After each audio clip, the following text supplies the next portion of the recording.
enfrentando os desafios desta vida. Vencer ou correr. E eu quero convidar você então para nós lermos juntos o texto de 1 Reis, capítulo 18, versículos 20 até o versículo de número 39.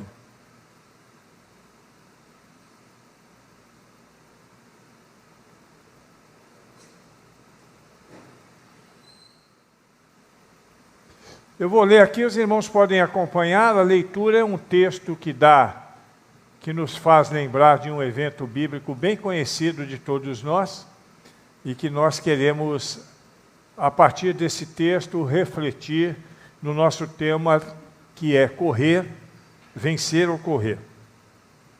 Acabe convocou então todo Israel e reuniu os profetas no Monte Carmelo. Elias dirigiu-se ao povo e disse: até quando vocês vão oscilar entre duas opiniões? Se o Senhor é Deus, sigam-no, mas se Baal é Deus, então sigam. O povo, porém, nada respondeu. Disse então Elias: eu sou o único que restou dos profetas do Senhor, mas Baal tem 450 profetas. Tragam 2 novilhos, escolham eles e cortem-no em pedaços e ponham sobre a lenha, mas não acendam o fogo. Eu prepararei o outro novilho e colocarei sobre a lenha, e também não acenderei fogo nele. Então vocês invocarão o nome do seu Deus, e eu invocarei o nome do Senhor. O Deus que responder por meio do fogo, esse é o Deus. Então todo o povo disse: o que você diz é bom. Elias disse aos profetas de Baal: escolham um dos novilhos e preparem-no primeiro, visto que vocês são tantos.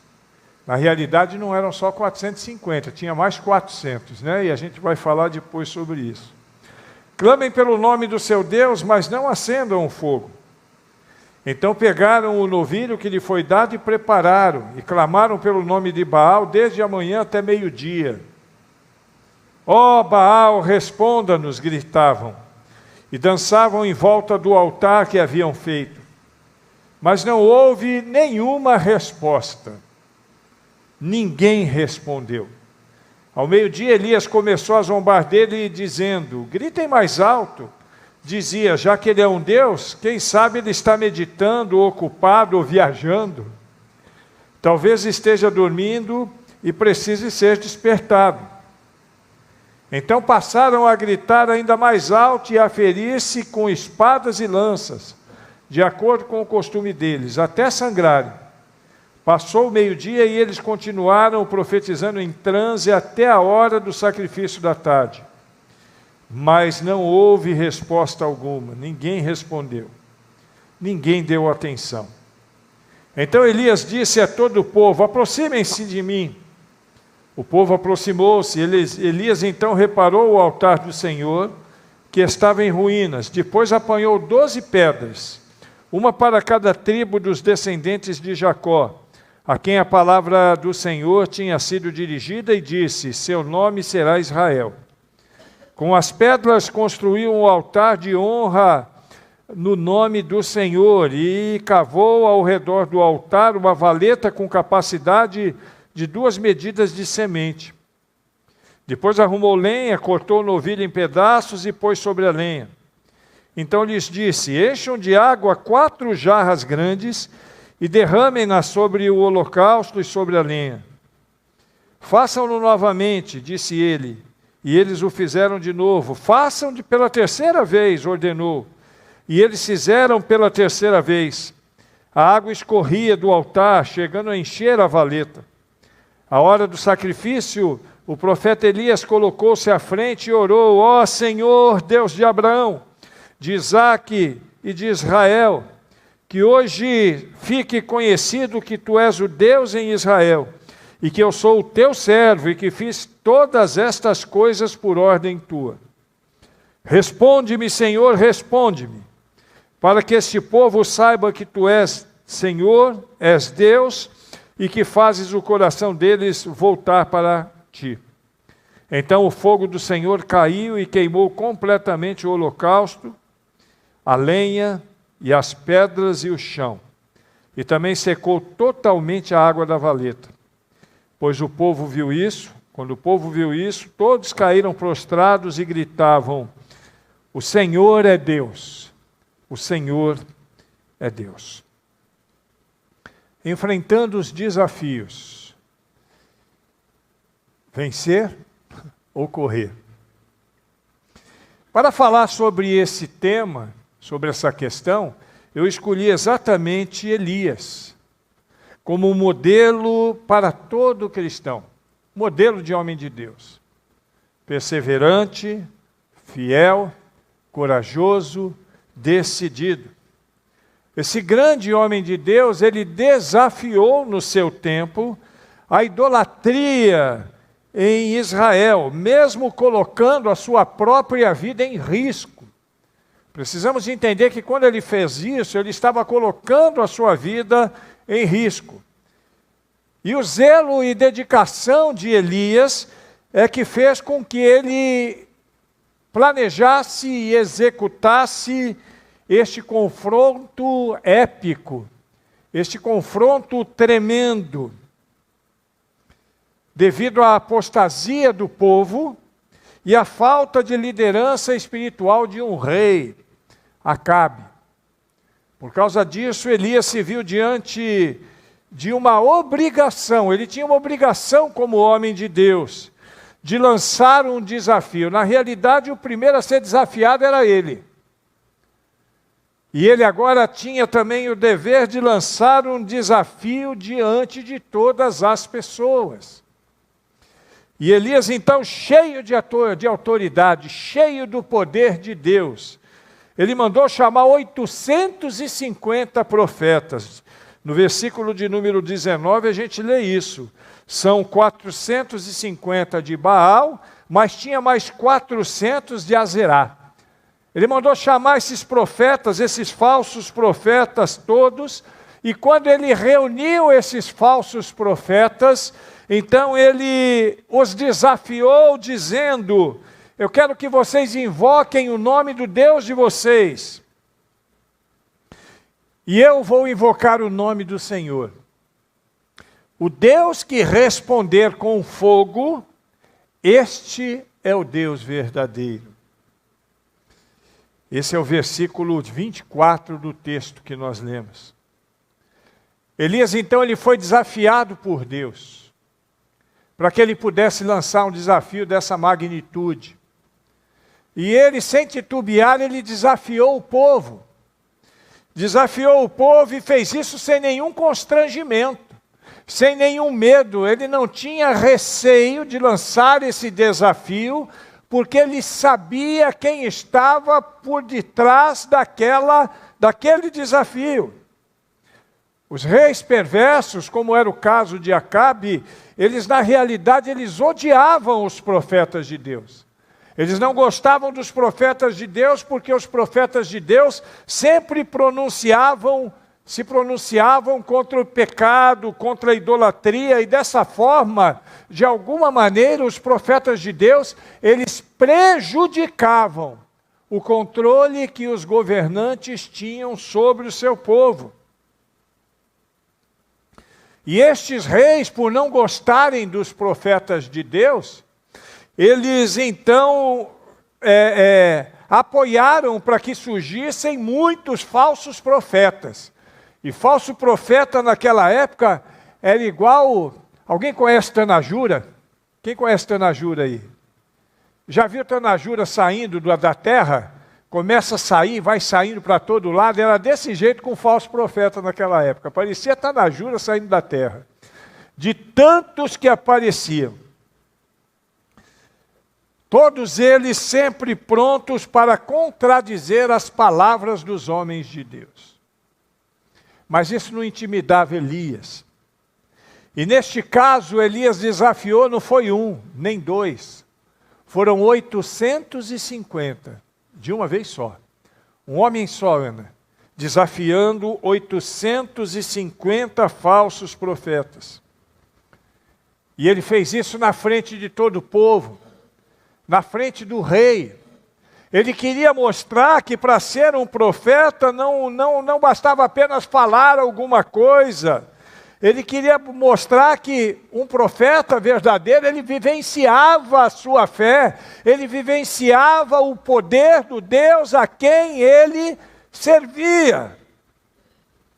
E é isso que ele mostrou para aquele povo. No confronto com os falsos profetas ali no Monte Carmelo, Elias mostrou e provou para o perverso rei Acabe e a sua bondosa esposa que somente o Senhor é Deus. Ele provou isso ali. Elias matou todos aqueles falsos profetas no Vale de Quizon. E o Vale de Quizon, ele ficava perto de cidades da Fenícia. E por conta disso tinham muitos outros profetas, tinham muitos outros seguidores de Baal naquela região. E esse foi o propósito de Deus, mostrar para eles, para aquele povo idólatra, para aquele povo que seguia deuses falsos como Azerá e Baal, que existe um único Deus. Elias fez isso em função de uma pergunta que ele lançou ao povo de Israel, que estava reunido ali, na qual ele não teve resposta. É interessante a gente perceber isso no versículo 21, quando ele diz: até quando vocês vão cochear entre dois pensamentos? Aí ele está falando para o povo de Israel. Até quando? Se o Senhor é Deus, segue a Deus. Agora, se Baal é Deus, então segue a Baal. E o texto diz que o povo não lhe respondeu nada. E aqui então eu percebo uma coisa interessante. Se Elias coloca essa situação diante daquele povo, é porque era clara, era óbvia a situação daquele povo que estava com o seu coração dividido. Aquele povo não sabia exatamente quem de fato era o verdadeiro Deus. Por isso que Elias faz esse desafio àquele povo e ninguém responde nada. Claro que existiam ali muitos seguidores do verdadeiro Deus. Mas talvez a maioria daquele povo ainda estava com o coração dividido. Ainda existiam duas opiniões que tomavam conta dos filhos de Israel. Se não fosse assim, Elias não teria nem feito aquela pergunta. Você percebe isso? Se Elias fez aquela pergunta é porque a dúvida no coração deles existia. Uma parte daquele povo adorava o Senhor. Outra parte adorava Baal e outra parte ainda adorava Azerá. Aquele povo que estava ali diante de Elias, de formação monoteísta, que vieram a partir de Abraão, Isaque e Jacó, agora estavam se transformando em politeístas. Quando Elias fez a pergunta, até quando vocês vão cochear entre dois deuses, o silêncio foi que fez um ruído muito forte. Todos ficaram quietos. Ninguém falava nada. Eles optaram em não dizer nada e esse silêncio, ele foi ensurdecedor. Mas quando eles não disseram nada, quando eles ficaram quietos, quando eles não disseram nada, é como se eles estivessem revelando os pensamentos e as intenções dos seus corações. Eles ainda não sabiam a quem servir. Este foi muito parecido, esse desafio, com o desafio de Josué, lembra? Josué também desafia o povo, em Josué 24:15, quando ele diz: pois se vos parece mal aos vossos olhos servir ao Senhor, escolhei hoje a quem sirvais. Se aos deuses a quem serviram os vossos pais, que estavam da além do rio, ou os deuses dos amorreus, em cujas terras habitais. Eu, porém, e minha casa serviremos ao Senhor. Era mais ou menos o mesmo quadro. pessoas com o coração dividido. Tanto no caso de Josué, quanto no caso de Elias. O silêncio foi ensurdecedor. Quer dizer, Josué, na sequência, eles clamaram, né? Muitos deles clamaram e seguiram. No caso de Elias, depois da prova dos 9, eles então se dobraram também a Deus. Muitas pessoas preferiam não fazer uma opção, porque lhes era vantajoso permanecer com uma cultura pagã. Elias desafiou aquele povo a assumir uma posição e seguir somente aquele que fosse o Deus verdadeiro. Este era o grande desafio. Muitos sabiam que o Deus verdadeiro era o Deus de Israel, de Isaque e de Jacó. De Abraão, de Isaque e de Jacó, de Israel. Muitos sabiam que o Senhor era Deus, mas gostavam dos prazeres da carne.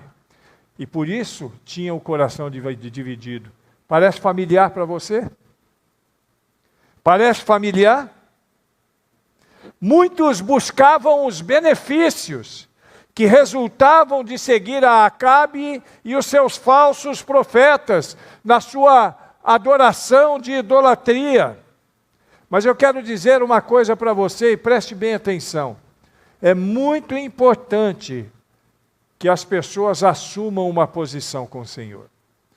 E quando eu te perguntei se era familiar, é porque além daquela época, nos nossos dias é a mesma coisa.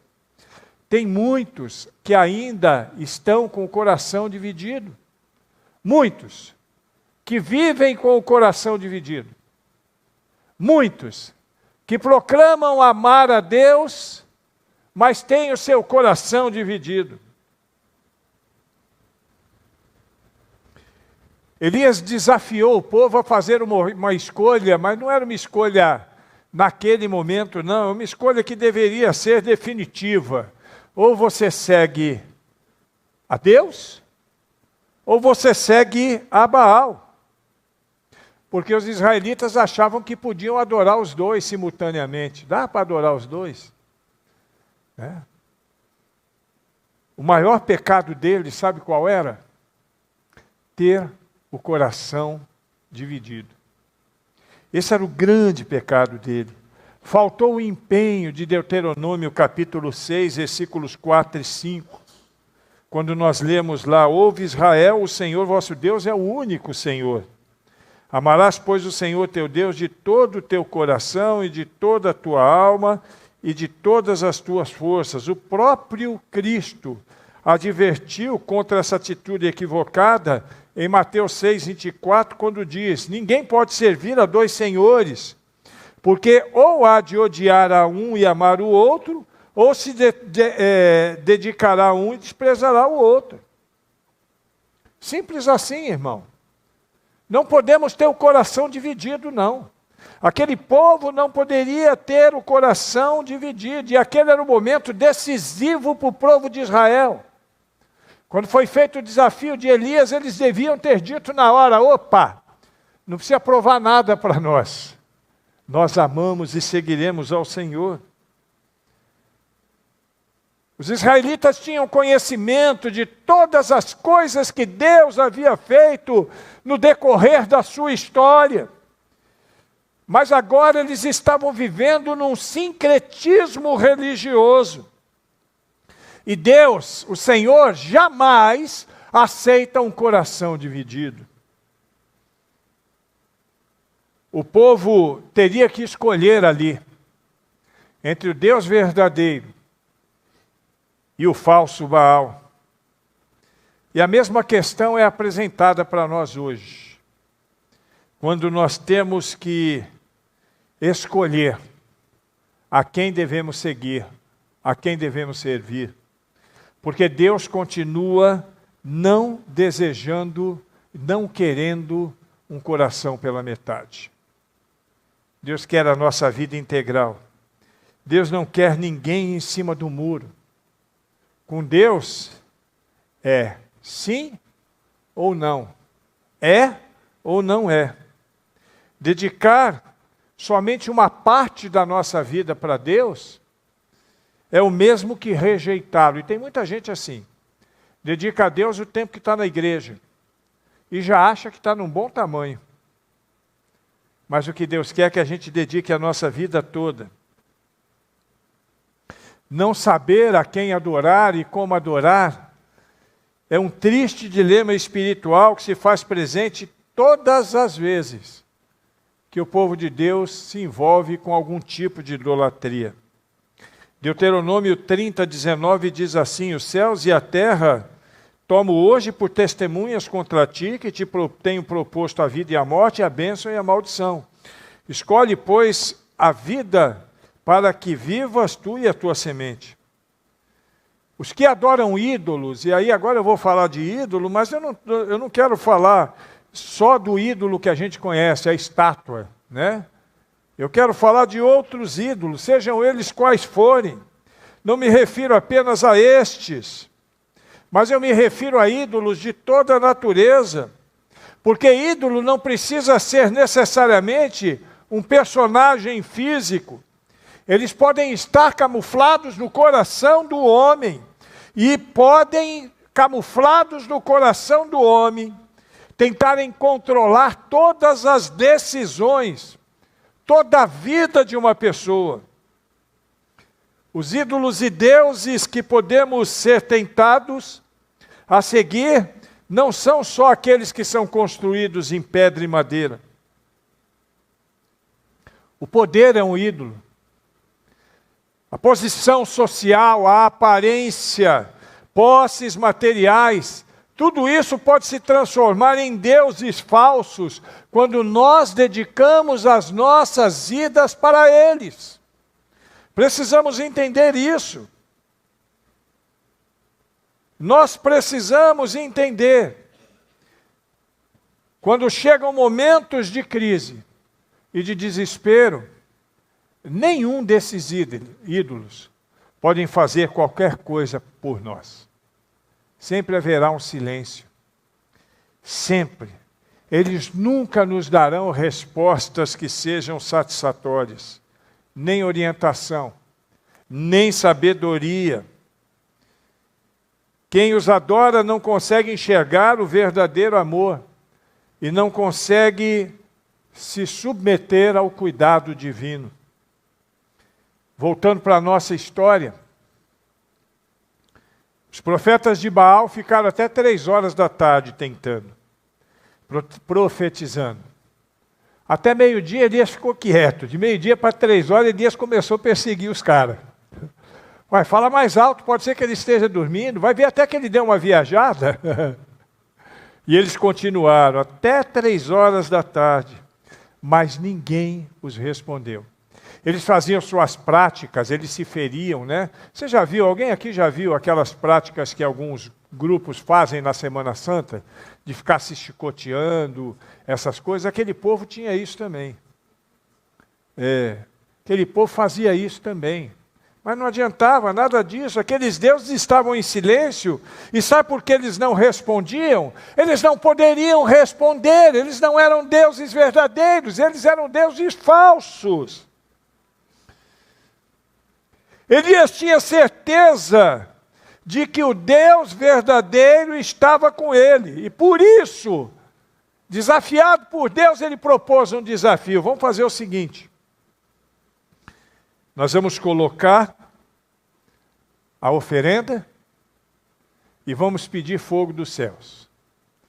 O Deus que responder com fogo, esse é o Deus verdadeiro. Para os seguidores de Baal foi tranquilo. Eles falaram, opa, tá beleza, porque Baal é quem controla o trovão, é quem controla o relâmpago, é quem controla as tempestades. Então a gente topa assim, que o nosso Deus é quem controla essas coisas aí. Se alguém vai lançar fogo, vai ser Baal. Era isso que eles pensavam. E foi vontade do próprio Deus que eles fossem desafiados nestes termos. para mais uma vez mostrar ao povo de Israel que só o Senhor é Deus.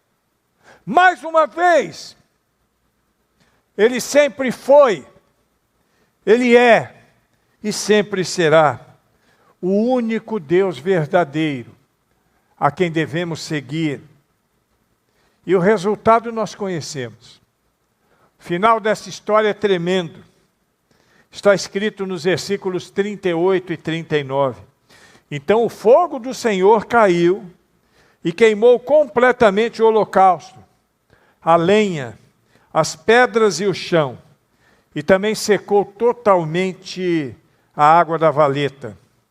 Quando o povo viu isso, todos caíram prostrados e gritavam: o Senhor é Deus, o Senhor é Deus.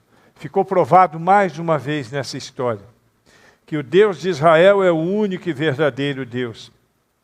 Todos os 850 falsos profetas foram mortos naquele dia. Todos eles. E o povo, em brados de alegria, gritava: o Senhor é Deus! O Senhor é Deus! Isso é que é um desafio, irmãos. E Elias só tinha duas coisas a fazer: vencer ou correr. Porque se Elias não vencesse o desafio, o morto seria ele. E se Elias não vencesse, hipoteticamente, não vencesse o desafio, é porque o Deus verdadeiro não era Deus verdadeiro. Mas nós sabemos a história. O desafio foi grande. O desafio foi vencer uma situação, encarar um problema complexo que muitas vezes está acima da capacidade humana. Você já pensou o que é isso? Encarar 850? Me faz lembrar lá de Davi e Golias, né? Me faz lembrar de outras tantas histórias da Bíblia em que o povo de Israel sempre prevaleceu. É assim na nossa vida. É assim no nosso dia a dia. Muitos desafios aparecem dia após dia. E nós vamos vencendo para a glória de Deus. Eu poderia citar aqui um monte. Esses dias eu estava meio que pensando na minha vida. Quando a gente chega em certa idade, a gente começa a pensar sobre o passado, né? Os mais velhos aqui sabem do que eu estou falando. E eu estava lembrando de quantos desafios eu venci. Quantos desafios eu encarei. E corri, mas corri para cima. E venci pela graça de Deus. E eu sei que se eu desse aqui agora a oportunidade para que você desse um testemunho sobre desafios que você venceu, todo mundo aqui teria alguma história para contar. Todo mundo aqui teria uma história para contar. E eu quero nesta noite, o que eu quero nessa noite não é outra coisa senão entender que com relação aos desafios, nós também temos duas escolhas: vencer ou correr. São as duas escolhas que nós temos. Você tem desafios? Você viveu desafios na sua vida? Você está vivendo talvez algum desafio? Então nós vamos pensar em algumas questões que estão relacionadas a isso, para que a gente possa refletir a respeito dessa temática. Em primeiro lugar, um grande desafio que nós temos que encarar para vencer é o desafio de acreditar em nós mesmos. Preste atenção nisso. Isso é muito importante. Marcos 9, 23, Jesus disse o seguinte: se tu podes crer, tudo é possível ao que crê. Nós precisamos acreditar em nós mesmos. Numa outra história bíblica, numa conversa entre Deus e Gideão, nós vemos essa questão de maneira bem clara, bem explícita. Em Juízes 6, versículos 15 e 16, diz assim: E ele lhe disse: Ah, Senhor, como eu livrarei a Israel? Eis que a minha família é a mais pobre de Manassés, e eu o menor da casa do meu pai. E o Senhor lhe disse: Porquanto eu hei de ser contigo, tu ferirás os midianitas como se fossem um único homem. Em outras palavras, acredite em você, que eu estou contigo. Irmão, olha aqui para mim, ó. Acredite em você, Deus está contigo. Creia sempre.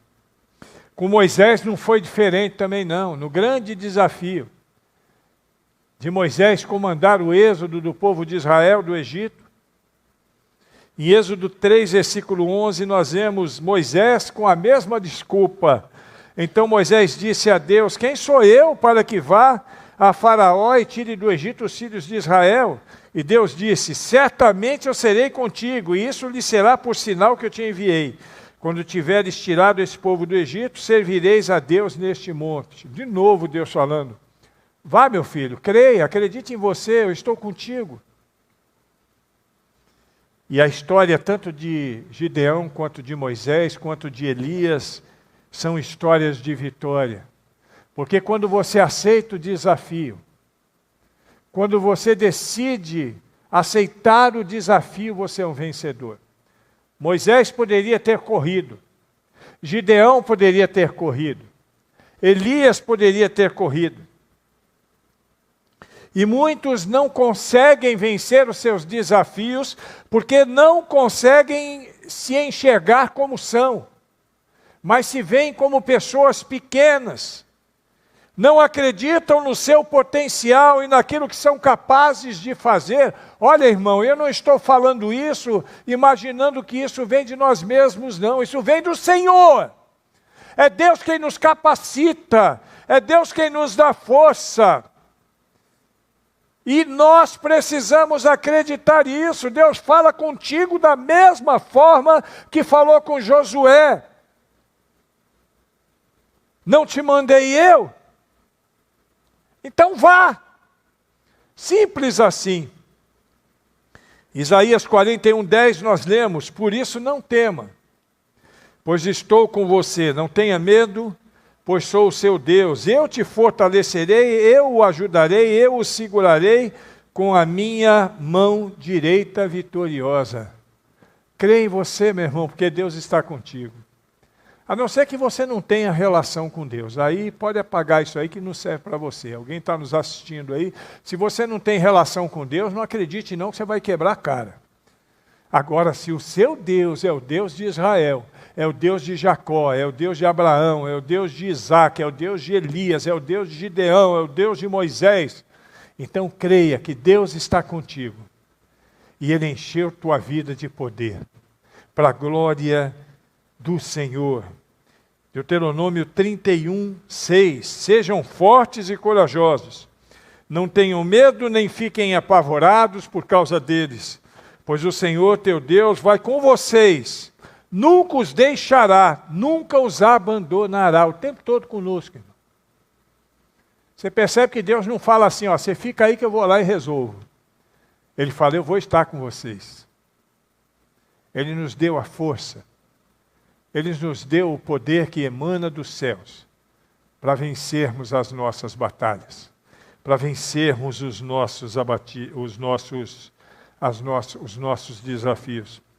Filipenses 4, versículos 12 e 13. Sei estar abatido e sei também ter abundância. Em toda maneira e de todas as coisas estou instruído, tanto a ter fartura como a ter fome, como a ter abundância, como a padecer necessidade. Posso todas as coisas em Cristo que me fortalece. Tudo. Não tem desafio que seja maior ou que seja tão grande que não possa nos garantir a vitória em Cristo Jesus, que não possa ser vivido e vencido por nós. Mas você tem duas alternativas: vencer ou correr. Qual o maior desafio que você precisa vencer? A respeito de si mesmo. Você percebe que os grandes desafios já começam em você? Você precisa abrir a sua vida. Você precisa acreditar no seu potencial. Potencial que Deus colocou na sua vida. O poder que Deus te deu. O poder que Deus deu a Davi, por exemplo, para encarar leão e urso na unha. É o mesmo poder que Deus nos dá para encarar os maiores adversários, sejam eles quais forem. Segundo grande desafio que precisamos enfrentar para vencer é encarar os obstáculos desta vida. Primeiro, acredite em você. Segundo, encare todos os obstáculos dessa vida. Em Marcos capítulo 25, 29, nós vemos outra história da Bíblia. É de uma mulher doente, 12 anos, uma mulher sem muita esperança, tinha sido desenganada pelos médicos, ela tinha deixado todos os seus bens por causa dessa doença, ela gastou tudo que tinha perdido os seus amigos. Aquela mulher tinha se afastado de sua família e, para piorar as coisas, ela não podia nem andar direito na rua, porque ela era tida como uma pessoa imunda. Se ela encostasse em alguém, ela poderia até morrer. Que situação difícil daquela mulher. Quantos obstáculos na vida dela.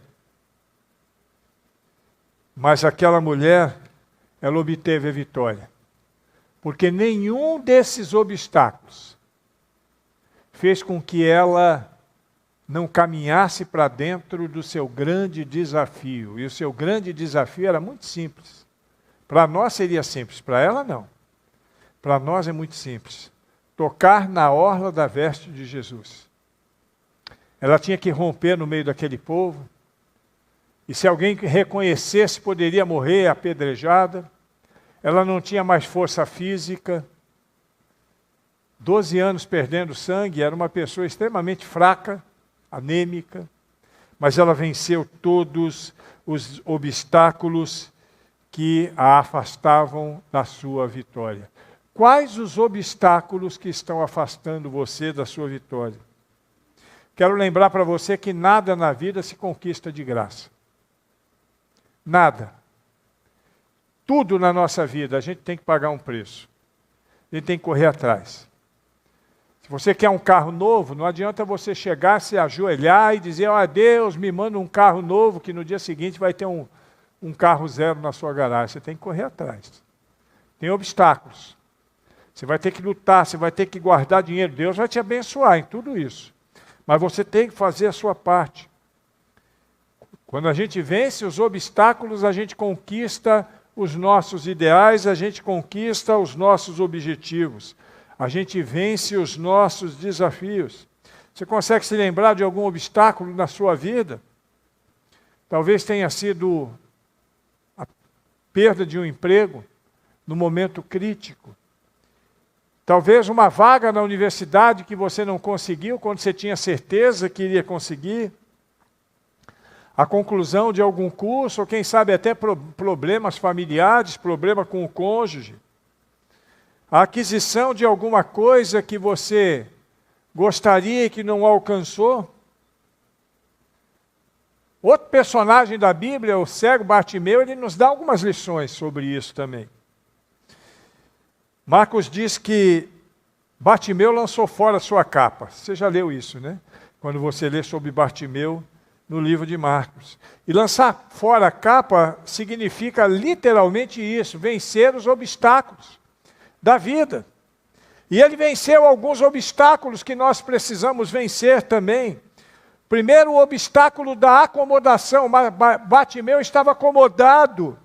Versículo 46, a gente vê que ele estava sentado na beira do caminho. Estava acomodado, isso nos dá a ideia de acomodação. Tem gente que passa a vida toda sentado, esperando a morte chegar, com a boca escancarada, cheia de dentes. Tem gente que fica esperando a bênção sem se movimentar, não vai trabalhar não, para você ver o que acontece. Não vai lutar, não vai ter garra, não vai ter disposição para você ver o que acontece. Tem gente que vive assim, acomodado. A própria sorte. Eu conheço pessoas assim. E essas pessoas só querem tudo na mão. Esse é um obstáculo que você tem que vencer. E que Bartimeu venceu, a acomodação. Quando ele viu que ele poderia ser curado, ele levantou e jogou a capa fora. Falou, opa, acomodado mais não. Agora eu vou partir para cima. Eu não vou correr, eu vou vencer meu desafio. E ele venceu o seu desafio. No versículo 49, um outro obstáculo, o medo. Bartimeu tinha medo.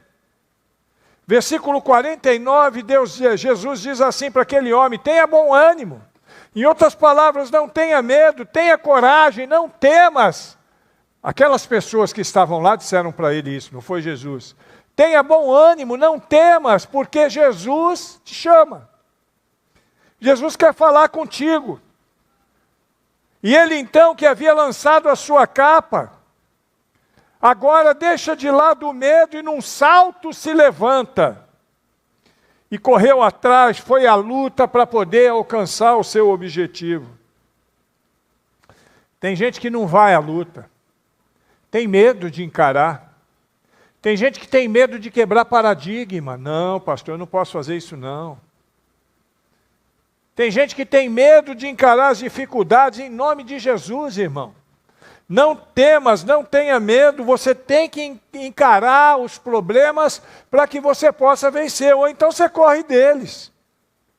A mesma coisa que falaram para Bartimeu, eu falo para vocês agora, tem bom ânimo, anima-te. Jesus te chama, Ele quer te abençoar. Precisamos vencer a barreira do medo. E ainda Bartimeu teve uma outra barreira, da incredulidade. Você consegue imaginar alguém curado de cegueira? Eu estive num médico oftalmológico esses dias e ele me falando a respeito da catarata e do glaucoma. A catarata tem cura, mas o glaucoma não. Depois de um estágio avançado, porque o glaucoma ele vai prejudicar o nervo óptico. Catarata é uma pelezinha que se resolve, se coloca uma prótesezinha e se resolve. O glaucoma não. Esse homem aqui, ele não tinha glaucoma, ele era cego. Não enxergava nada. Humanamente falando, seria impossível ele ser curado, e talvez aquele homem já estivesse num ponto de incredulidade. Estava lançado ali no chão, vivia ali enrolado como alguém lá da Cracolândia, porque não acreditava que um dia pudesse ver. Mas foi por meio da sua fé. E a gente vê isso no versículo 52, que aquele homem conquistou o seu sonho e foi curado. Não há desafio que não seja superado, meu irmão. Não há barreira que não seja suplantada. Quando nós temos fé, quando nós encaramos com fé em Jesus Cristo. Por isso, não seja incrédulo. Mesmo que as coisas pareçam impossíveis, lembremos-nos de Deus, que nos diz na sua palavra, Lucas 1,37, por exemplo, diz, para Deus nada é impossível. Bartimeu venceu todas essas barreiras e aquele cego passou a enxergar. E por último, o terceiro e grande desafio para vencer é viver uma vida conforme Deus planejou para nós. Uma vida abundante. João 10:10. Deus planejou para nós uma vida abundante. E abundante, se você for buscar lá no texto grego, a palavra que se traduz em abundante, que é perisson, ela significa muito, mas muito mesmo, para lá de abundante, muita coisa. Abundante é isso. Significa uma vida espiritual cheia, uma vida espiritual repleta, igual Elias. Elias fazia coisas sobrenaturais porque Elias era um homem cheio de Deus. Ele tinha suas dificuldades, ele tinha seus limites, tanto é que depois desse evento que nós citamos aqui, ele correu, ele fugiu daquela Jezabel, aquela filha do cão. Ele tinha seus limites, tinha suas dificuldades, mas era um grande homem de Deus. porque ele tinha uma vida abundante. Deus deseja que nós tenhamos uma vida abundante. Correr ou vencer? Se você quer vencer, deixa Deus te dar uma vida abundante. Uma vida abundante em família. Que você tenha uma vida abundante de saúde, uma vida financeira abundante. É isso que Deus deseja para nós, é isso que Deus quer para nós. Mas muitos de nós preferimos ficar longe de Deus. Muitos de nós preferimos ficar divididos entre dois senhores, como aqueles homens, como aquelas pessoas. Ainda bem que você está esperto aí, viu, Marconi? Divididos entre dois senhores. A palavra de Deus diz em 2 Coríntios, capítulo 3, versículos 2 e 3, e todos nós deveríamos aprender isso. Vós sois uma carta, a nossa carta, escrita em nossos corações, conhecida e lida por todos os homens, porque já é manifesto que vós sois a carta de Cristo, ministrada por nós e escrita não com tinta, mas com o Espírito de Deus vivo, não em tábuas de pedra, mas em tábuas de carne no coração. Ser evangélico hoje virou moda, é modinha ser evangélico. Hoje é modinha, né? O cara é gospel. Não é nem evangélico mais, o cara é gospel. Virou modinha. Mas a gente precisa entender que no texto desta carta de Paulo, ele diz que nós somos uma carta de Cristo ao mundo. Nós somos uma carta de Cristo ao mundo. As pessoas têm que olhar para nós e nós, cheios do Espírito Santo de Deus, temos que transmitir a graça de Deus. As pessoas têm que ver Cristo em nós. As pessoas veem Cristo na sua vida? Será que as pessoas veem Cristo na minha vida? Ser cheio do Espírito Santo. Será que as pessoas viam Cristo, viam Deus na vida de Elias? O que você acha? Qual foi a reação daquele povo quando Elias clamou e o fogo caiu? Caíram, clamavam, só o Senhor é Deus. Viam naquele homem um verdadeiro homem de Deus. E viam em Deus o único Deus verdadeiro. Ser cristão, queridos, não é apenas participar de uma igreja, não. Isso faz parte. Participar de uma igreja faz parte. Ser cristão não é só você ter uma vida íntegra do ponto de vista moral. Faz parte. Também faz parte. Mas ser cristão é mais do que isso. Ser cristão é ter uma vida de fé, de oração. É ser sal e luz, para que o mundo, quando olhar para nós, possa ver a santidade. Santidade não é ser santo, de ser colocado no altar, não. Mas de ter uma vida separada, diferente. As pessoas têm que olhar para você e têm que dizer assim, pô, esse cara é diferente. Essa mulher é diferente. Ela é santa. Ela é sal. Ela é luz. Todos nós temos desafios. E desafios que se desdobram diante de nós todos os dias. Mas uma coisa é certa. Nós temos um Deus que nunca nos deixa lutar sozinho. E sempre vai nos fortalecer e nos capacitar para vencer. Por isso, correr ou vencer? Vencer ou correr? É a decisão de cada um de nós. Feche os seus olhos.